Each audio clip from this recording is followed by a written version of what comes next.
마태복음 21장 1절부터 11절까지 말씀을 교독하도록 하겠습니다. 1절. 그들이 예루살렘에 가까이 가서 감난산 벳바가에 이르렀을 때 예수께서 두 제자를 보내시며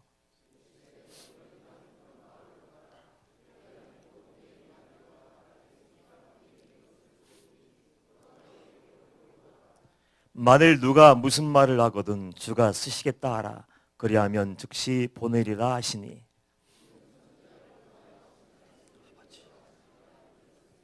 시온 딸에게 이르기를 내 왕이 내게 임하나니 그는 겸손하여 나귀 곧 멍에 매는 짐승의 새끼를 탔도다 하라 하였느니라.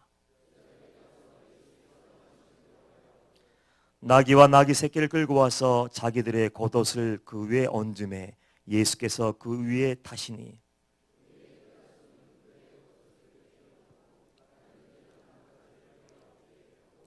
앞에서 가고 뒤에서 다른 무리가 소리 높여 이르되 호산나 다윗의 자손이여 찬송하리로다.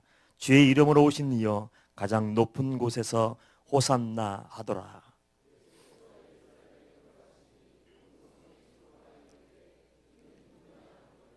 무리가 이르되 갈릴리 나사렛에서 나온 선지자 예수라 하니라. 아멘, 아멘, 아멘. 할렐루야. 이 시간도 주님이 함께 하시고 주님이 말씀하시고 깨닫게 하시는 은혜의 시간 되기를 축복합니다. 피 흘림이 없은즉 사하심이 없느니라, 그런 말씀이 있습니다.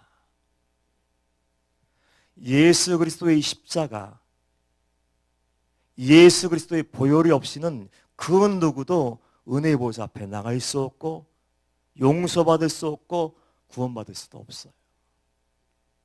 예수님은 세상지 지고 가는 어린 양이 되셨습니다. 죄는 내가 지었고 여러분이 지었고 우리 모두가 지었어요. 그 죄가 하늘에다 이제 하나님의 진노의 잔이 부어지기 일보 직전이고 하나님의 심판이 선고되었습니다. 그냥 내버려 두면 인간들은 근본적으로 악한지 조금만 방치하면 죄 지을 수밖에 없고 하나님을 반역할 수밖에 없고 하나님을 거절할 수밖에 없는 아주 연약한 존재예요. 그냥 내버려두면 그렇게 살다가 넓은 길로 뛰어가다가 마지막 그 지옥의 불구덩이에 스스로 뛰어내릴 수밖에 없는 그 불쌍한 인생들, 그 불쌍한 영혼들을 살리기 위해서 예수님은 속죄의 어린 양이 되셨어요. 그래서 마지막 피 한 방울, 물 한 방울 다 흘려주셨습니다. 그 예수 그리스도의 사랑을 아는 사람이 과연 몇 명이나 될까? 십자가 찬양을 하고 예수 그리스도의 복음을 위해서 듣고 회개의 복음을 들었지만 진정으로 하나님이 나를 얼마나 사랑하시는지, 정말로 하나님이 나를 얼마나 사랑하시는지, 예수님이 나 같은 죄인을 살리기 위해서 치르시는 대가가 얼마나 엄청나고 크고 무거운 것인지 아는 사람은 많지 않을 거예요.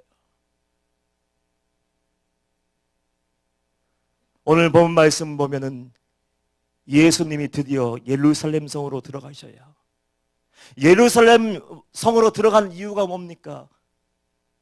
한 번 들어가면은 다시는 들어갈 수 없고, 한 번 들어가면 살아서는 나을 수 없고, 그 모든 것을 다 알고 계신 그 전능하신 하나님의 아들 어린 양 예수 그리스도께서는요, 담대하게 모든 것을 다 하시면서 거기를 묵묵히 걸으셨어요. 예수님이 왕이신 예수님, 온 천하 만물의 주인이신 그분이 예루살렘으로 들어가시는데 어린 나귀 새끼를 타셨대요. 어린 나귀 새끼를 타고 소리도 없이 조용히 남몰래 들어가려고 했는데 예수님의 소문이 났나 봐요. 예수님의 이야기를 들은 모든 사람들이 몰려 나오기 시작했습니다. 길을 막아서며 뒤를 따르며 둘러서서 예수님을 에워싸고 박수를 치기 시작했어요. 환호하기 시작해서 아우성을 치기 시작했어요. 찬송하리로다 다윗의 자손 예수여, 호산나 호산나 호산나 하면서 모든 존귀와 영광을 다 받아주옵소서. 내 인생을 다 드립니다. 내 영혼을 드립니다. 내 생각도 드릴게요. 내 계획도 드릴게요. 내가 가진 가장 소중한 것도 예수님을 위해서 다 내어드릴게요.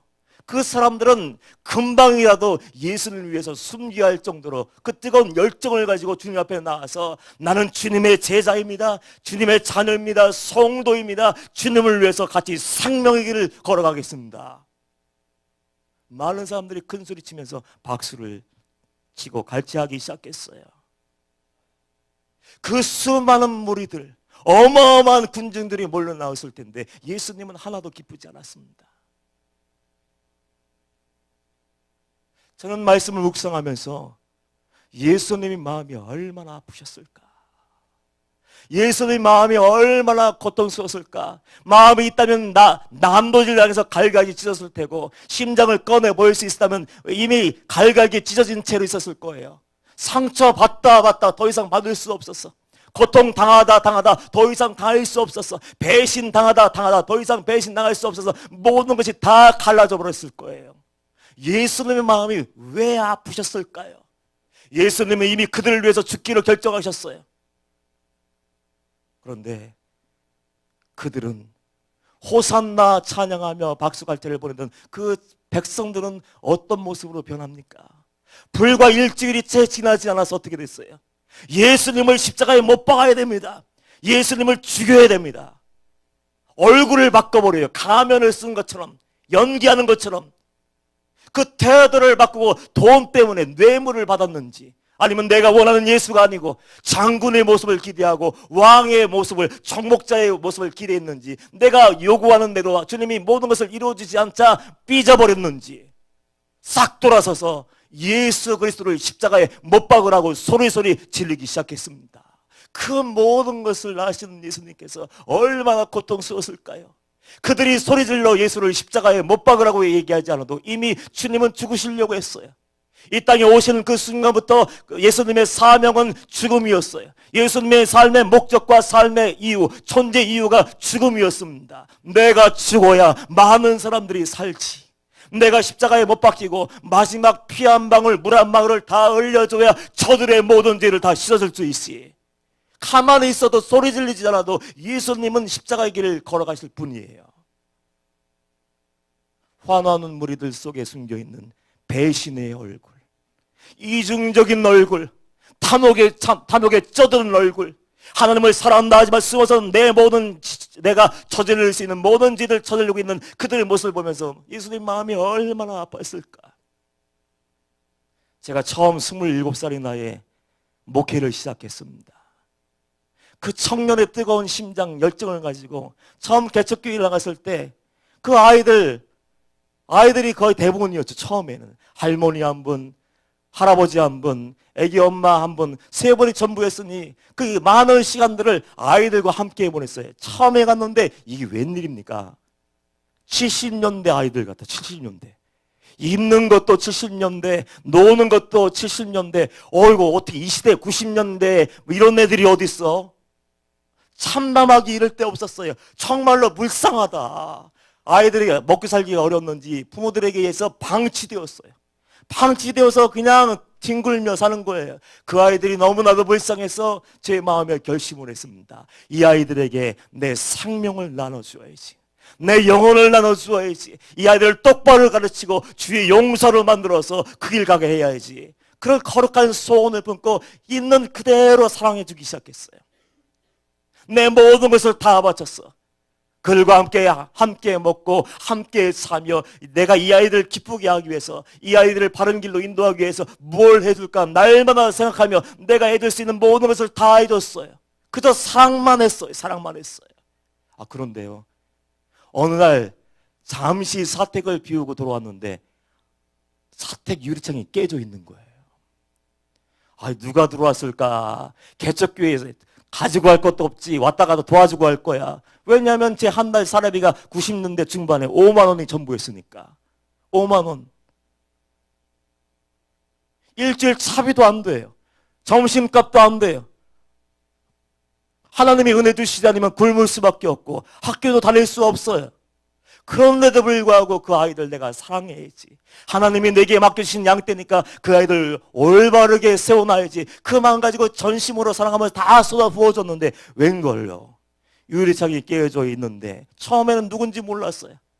들어와봤자 1,000원짜리 몇 장 안 남아있을 텐데 온 집안을 다 들쓰여놔서 글쎄 그것이 몇 푼에 된다고 그걸 다 가져가 버리고 난장판이 되었어요.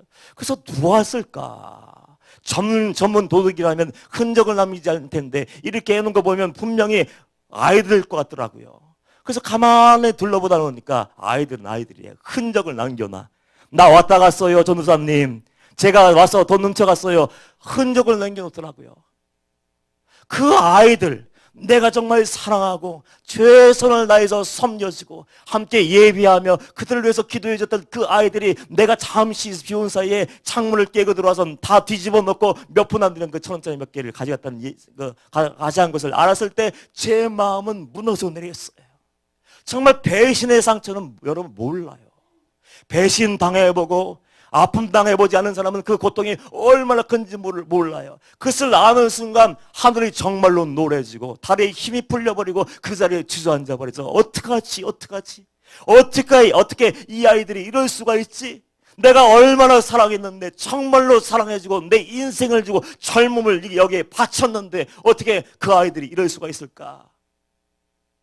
한동안 어찌할 수 없어서 가만히 넋을 놓고 앉아있다가 힘을 내서 일어나서 그 아이 중에 좀 큰 아이를 불렀어요.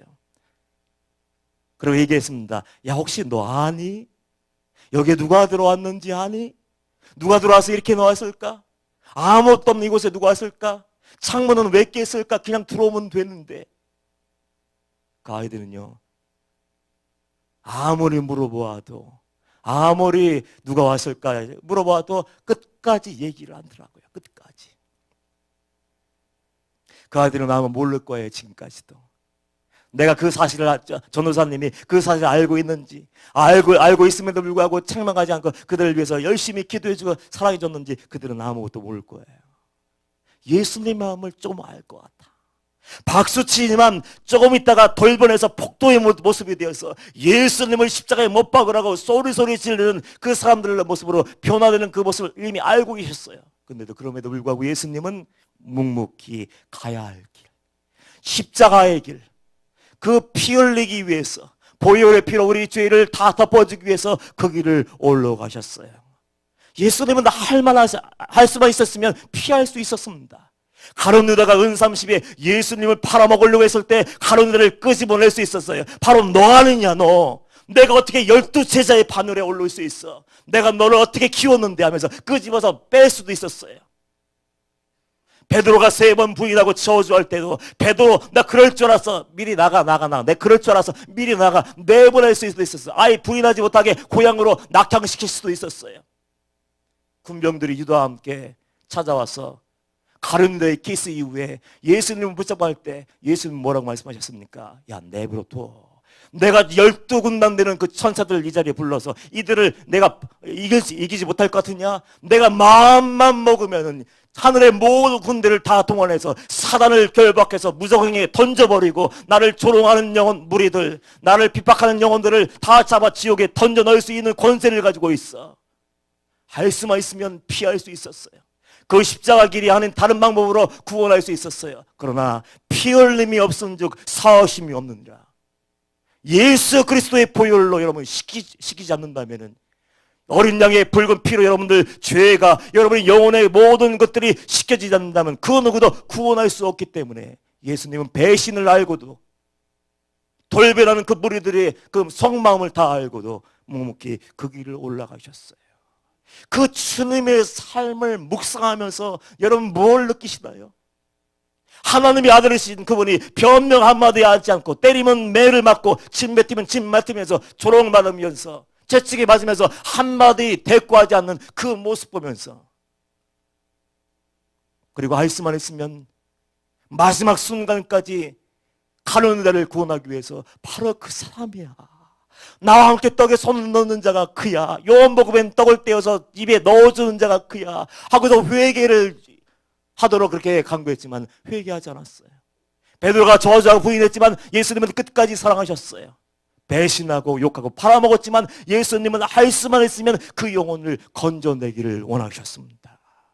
그 예수님의 사랑을 경험했다면 우리 어떻게 살아야 돼요?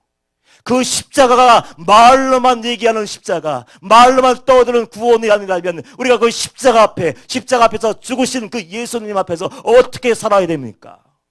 저는 그 말씀을 묵상하면서 한 가지 똑같은 결론을 또 내렸어요. 아, 이것이 주님이 우리에게 보여주기 원하시는 참된 그리스도인의 모습이구나. 참된 성도의 모습이구나. 내가 힘이 있고 능력이 있고 권세가 있고 말할 수 있고 떠들 수 있고 권리를 주장할 수 있지만 내가 죽어야지, 내가 십자가에 못 박혀야지, 내가 마지막 피 한 방울 물 한 방울 흘리지 않으면 구원의 역사는 이룰 수 없어. 그걸 알기 때문에 주님은 그 갖은 수모와 모욕을 당하시면서도 그 길을 걸어가셨어요. 그리스도인은요, 다른 말로 표현하면 작은 예수예요. 작은 예수. 성도는요, 작은 예수예요. 예수님이 그 보여주신 그 삶의 모습, 그 모습 보면서 우와 굉장하다, 그런 분이 다 있어? 와 목사님 굉장하다, 그렇게 사시는 분이 있어서 그럼 박수하고 갈치하고 내 마음대로 사는 것이 아니라 이제는 우리가 어떻게 해야 됩니까? 정말로 은혜 받았다면 그 은혜가 진짜라면 나도 나의 십자가를 짊어지고 내가 걸어가야 될 십자가의 길을 올라가야 되는 거예요. 그 길 올라가야 되지 않습니까? 예수님처럼 변명하지 말자. 우리 목사님 목이 터져라 외친 것이 뭐죠? 사랑할 수 없는 사람은 사랑하며 용서할 수 없는 사람 용서하며 어떤 억울한 일을 나게 변명하지 않고 더 낮은 곳으로 내가 섬겨라. 목이 터져라 외쳤어요. 그런데 가만히 보면 어떤 사람들은 내가 사랑하고 싶은 사람만 사랑해요. 내가 용서하고 싶은 사람만 용서해요. 어떤 억울한 일을 나게 변명하지 않는다고요. 누가 한마디 내 마음을 찔러넣으면 견디지 못해요. 들고 일어나려고 해요. 내 마음대로 내 뜻이 맞지 않으면 다 휘저어보려고 하는 사람들이 얼마나 많습니까? 그 종의 모습도 아니고 성도의 모습이 아니에요. 예수님은 겸손한 분이셨어요. 왕이신 예수님이 어린 나귀 새끼를 탔대요. 겸손이 뭡니까? 온유가 뭡니까? 힘이 없어서 고개 숙이고 있는 게 겸손인가요? 실력이 없어서 고개 숙이고 있는 것이 겸손인가요? 능력이 없어서 숨어 있는 것이 그것이 온유인가요? 그렇지 않습니다. 모든 것을 다 할 권세가 있음에도 불구하고 최절정에 있을 때에도 불구하고 예수님 때문에, 아니 나아가서 하나님 때문에 하나님 뜻이 이루어지기 위해서 모든 것을 꺾는 것이 겸손이고 온유인 줄 믿습니다. 그것이 겸손이고 온유예요. 요즘 목사님이 신났어요. 몸은 힘들지만 신나셨어요. 케냐에 다 꽂히셔서 말씀을 전할 때마다 다락방에서 말씀 전하고 방주교에서 말씀 전할 때마다 케냐를 얘기하시면서 내가 이제야 믿음의 용사들을 만났어. 내 마음에 시원하게 해주는 그 사람들을 만났어. 그 사람들은 정말로 하느님 나라를 사모하고 목숨을 걸고 남이 가지 않는 오지에 들어가 총을 맞는 한이 있어도, 내가 병으로 죽어가는 한이 있어도 한 영을 건지고 한 영을 치료하기 위해 그 오지로 깊숙이 들어가서 나오려고 하지 않아. 그러면서 얼마나 흐뭇해 하시는지 몰라요. 케냐 선교사님들 중에 서울대 나오신 의사 선생님 얘기를 하셨죠. 한 선생님은 소아 간 전문가, 이식 전문가. 또 한 분은 성인들 간 이식 전문가. 이건 최고 중에 최고의 서전이에요. 삼성그리온에서 데려가려고 모든 것을 다 준비해 놨어. 당신이 이제 사인만 하고 오케이 하면 아무 때나 와도 되고, 들어가는 순간 모든 것이 보장되고 교수의 직위가 주어지고 모든 명예와 부귀가 다 주어지는 거예요. 그때 그 사람들은요, 그 꼭대기에 올라가는 그 순간에 절정, 인생의 최고 지점을 찍는 그 순간에 아버지께 나가서 무릎 꿇더라고요. 저와 달라요. 저는 일단 가고 볼 것 같아. 일단 들어가고 볼 것 같아. 연봉 받아서 연봉의 반을 그냥 아프리카 선거하면 되지. 그러고서 자기 합리화를 했을 것 같아. 그런데 그분들은요, 그 인생의 최고의 순간에 하나님께 나가 묻더라고요. 하나님, 제가 이 순간에 하나님을 위해서, 주님을 위해서 무엇을 하기를 원하십니까? 간절한 마음으로 믿음을 가지고 간구했는지 하나님께서는 그들의 기도에 응답하여 주셨어요. 지금까지는 너를 위해 살아왔잖아. 너의 꿈을 이루기 위해서, 너의 야망을 이루기 위해서, 너의 어떤 무엇을 얻기 위해서 지금까지 내 인생의 주도권을 가지고 지금까지 살아왔는데 이제는 남은 내 인생 나를 위해 주겠니? 과연 쉬워요? 인생의 절정, 모든 것이 보장되어 있는 순간, 여러분 사업이 이제 대박이 났다고 한번 생각해 보십시오. 한 건만 하면 1,000억, 아니 1조 원의 계약이 성립이 되고 어마어마한 부를 누릴 수 있어요. 뭐든지 박사학위도 지금 한 달 남겨놓고 이제 논문 심사만 끝내면 박사학위 받아서 이제 교수를 할 수 있어요. 많은 사람들에게 칭송받을 수 있는 그 순간이 있다고 생각해 보십시오. 하나님께 나아가 여러분이 무릎 꿇었을 때 내 인생을 나에게 내어줄 수 있겠니? 말씀하실 때 아멘, 제 인생을 주님을 위해서 드리겠습니다. 주님을 위해서 드리겠습니다. 그렇게 내어주고 나를 꺾을 사람이 어디 있습니까? 여러분, 이것이 진짜 겸손이고 이것이 진짜 온유인 줄 믿습니다. 힘이 있지만, 능력이 있지만, 모든 파워와 권세를 가지고 있지만 주님을 위해서 낮아지는 거예요. 주님을 위해서 주님이 가라는 곳으로 가는 것이고, 주님이 원하시면 주님의 뜻을 이루기 위해서 거룩한 도구가 되는 거예요. 그분은 얼마나 감동적인지요. 진료를 하는데 화장실도 안 가려고 한대요. 진료하는데 화장실도 안 간대.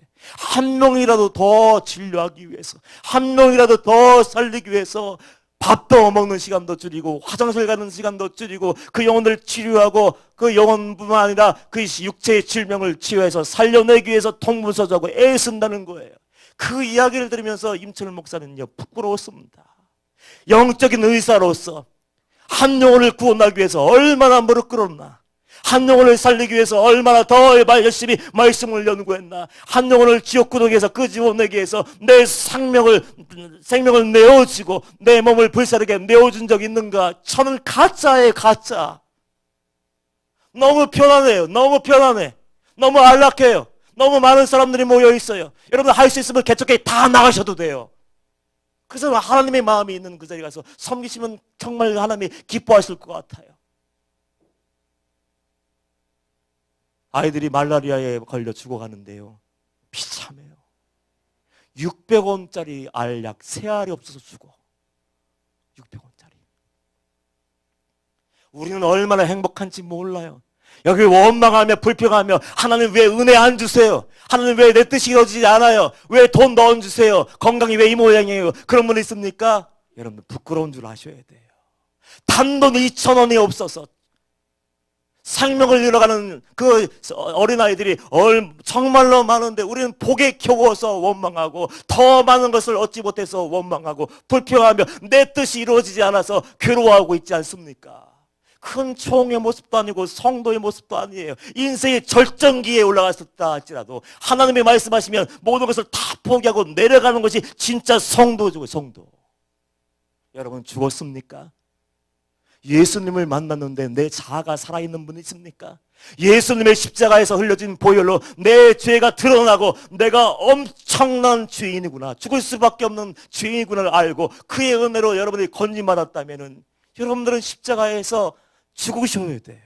날마다 구원받았는데 은혜 받았는데 천국 백성에 떠들면서 예수님을 범죄함으로 내 권리를 주장하면서 흔들어대면서 예수님을 날마다 십자가에 못 박으며 망치라는 그 삶을 청산하고 이제는 내가 스스로 십자가에 올라가 나를 뉘어놓고 예수님의 복음의 망치로 내 심장을 찌르고 예수의 심장으로 이식받아야 돼요.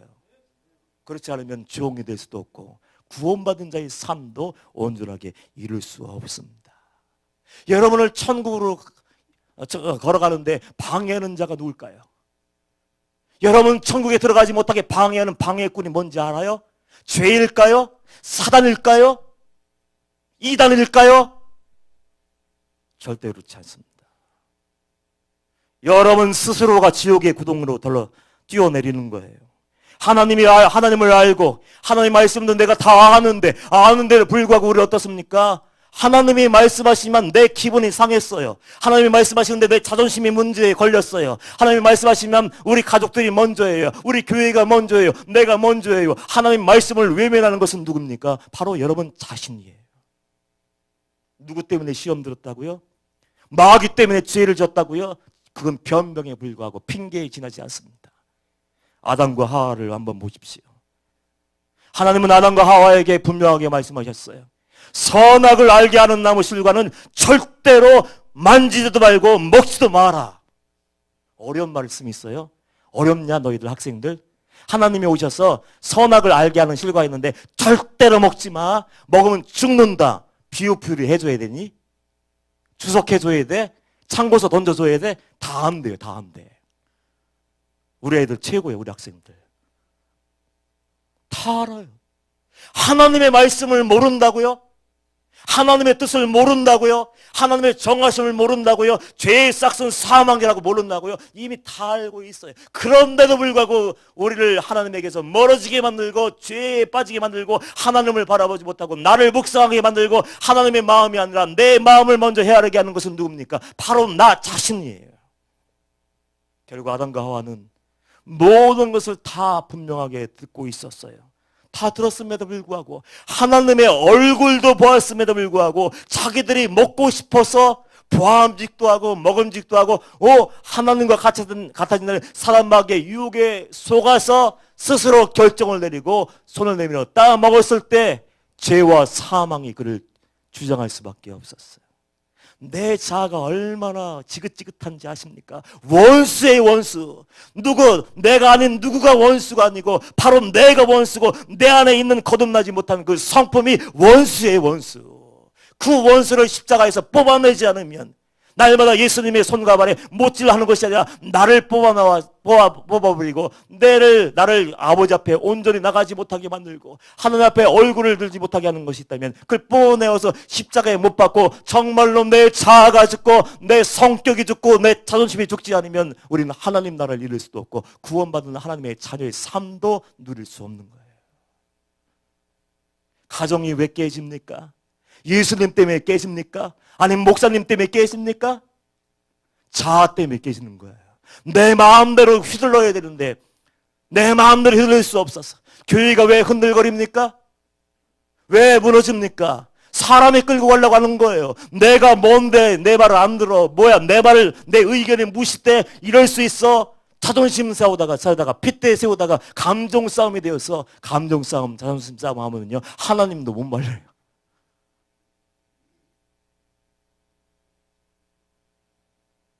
내 자아가 얼마나 큰 원수인데요. 그런데 예수님은 정말 종의 모습 그대로 사셨어요. 누가 뭐라고 해도 못질을 해대도 내 숨이 끊어질 때에도 아버지여 저들의 죄를 용서하여 주옵소서. 자기들이 지금 뭐 하는지도 몰라요. 자기들이 뭐 하는지 알면은 예수님을 십자가에 못 박으라고 외쳤겠습니까? 내가 죄인의 자리에 있음을 알면은 하나님을 원망하고 회개의 말씀이 증거될 때 마음에 불이 일어나고 눈이 감겨지고 귀를 막아버리고 빨리 예배 끝났으면 좋겠다 하고서 뛰쳐나가겠습니까? 내가 누구인지 모르고 내 자가 병들었는지 죽었는지 살았는지 모르니까 그러고 다니는 거예요. 여러분들, 저와 여러분들 인천방주교회 성도님들은 예수님 정말로 만나시기를 축복합니다. 예수님 만났다면은 십자가에서 죽기를 소원합니다. 내가 죽어야 돼요. 그리고 주님의 이름만 드러내며 주님의 영광이 드러나야 되지 않습니까?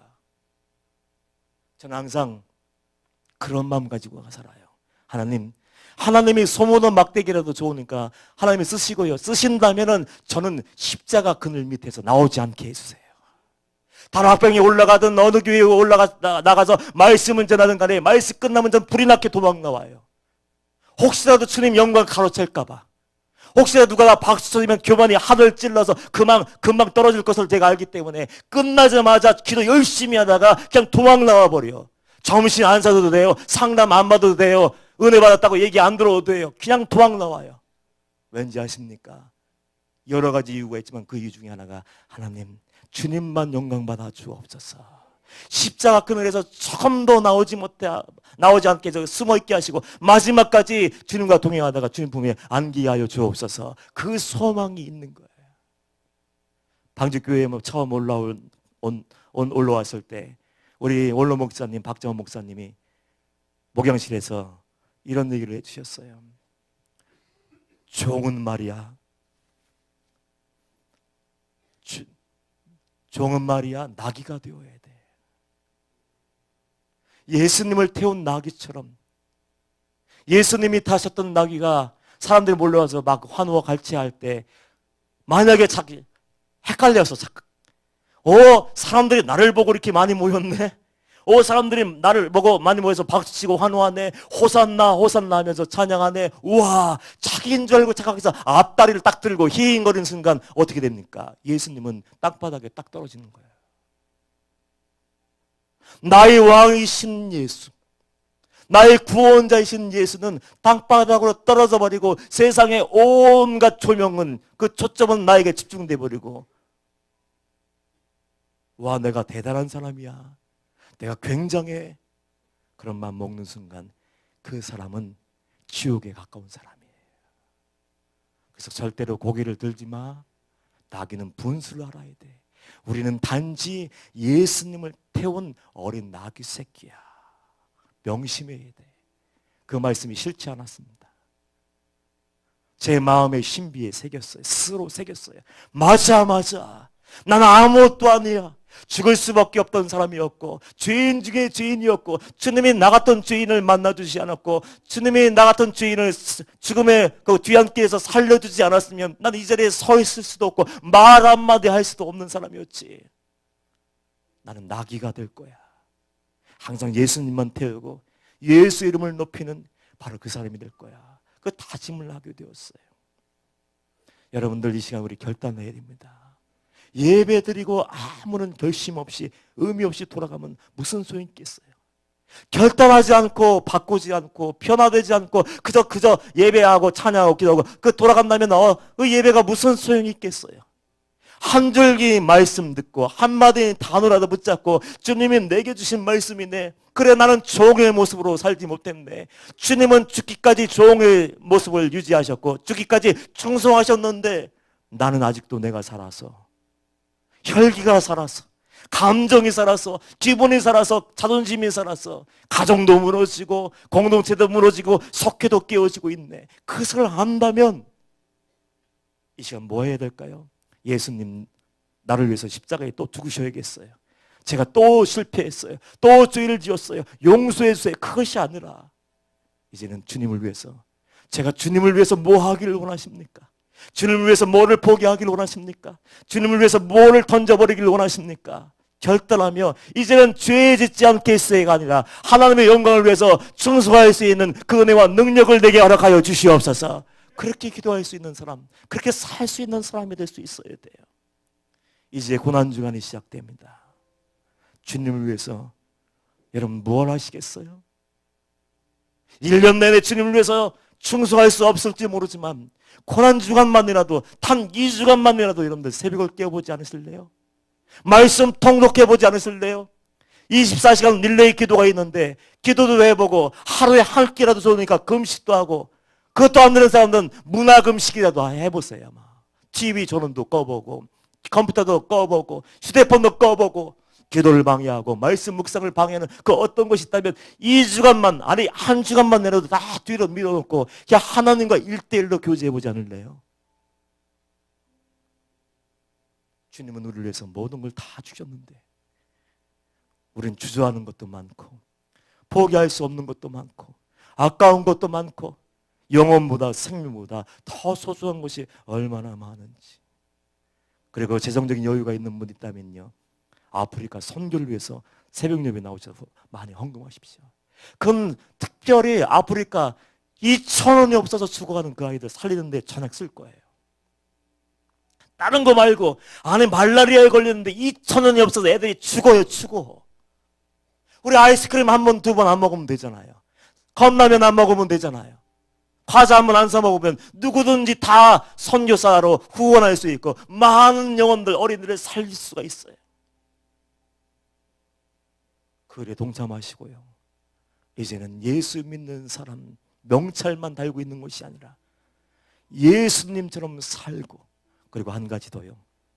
다음 주에 부활주일인데 주님 사랑만 듬뿍 담아서 미리미리 헌금하실 분은 헌금 준비하시고, 그리고 꽃도 한 송이씩 준비해서 주님의 부활을 축하해 줄 수 있는 여러분들 되었으면 좋겠어요. 마음을 담아보세요. 중심을 담아보세요. 여러분이 하나님을 얼마나 사랑하시는지는요, 바로 마음에 달려있는 거예요. 하나님은 마음의 중심을 원하지 않겠습니까? 이제는 멀찍이 주님을 따르는 것이 아니라 가까이 주님을 따르며 동행하며 주님의 손을 붙잡고 예수 그리스도의 편지의 사명, 예수의 향기를 바라며 가정의 선교사, 직장의 선교사, 학교의 선교사의 사명을 감당해서 여러분의 삶의 모습을 보고 하나님의 이름이 높여지며 예수 그리스도의 이름이 증거되는 놀라운 축복이 임하기를 주님의 이름으로 다시 한번 축복합니다. 우리 찬양할까요? 우리 주님 뜻대로 살기로 했네. 찬양할까요? 이 찬양이 우리의 진솔한 삶의 고백이 되었으면 좋겠어요. 내 생각 없는 사람이 어디 있습니까? 자존심 없는 사람 어디 있습니까? 임철 목사도 누가 얘기하면 부르르 떨 때가 많아요.